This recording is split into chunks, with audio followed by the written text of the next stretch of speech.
Did you know that 78% of people suffer from speech anxiety, and many people hate public speaking?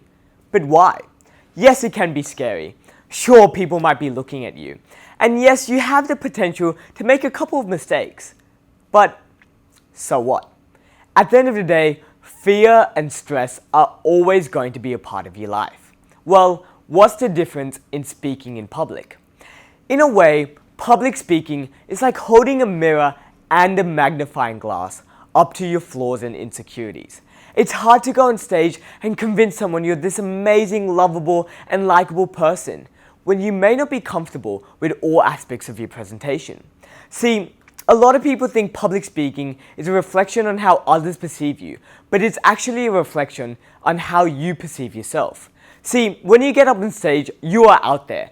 You can't hide a thing. And when I get on stage, I have to accept who I am at that moment. I have to accept my flaws and insecurities that I have at that moment, and accept that I may be judged.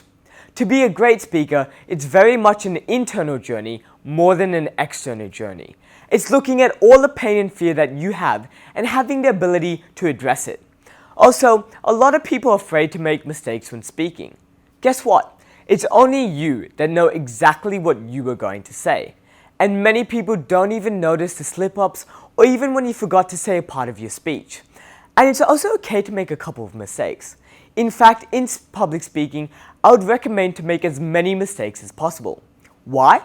Because the best way to get good at something is through experience. And the only way to get experience is when you make mistakes. Because in a way, mistakes are like compound interest. The more mistakes you make, the higher the chance you will succeed later on.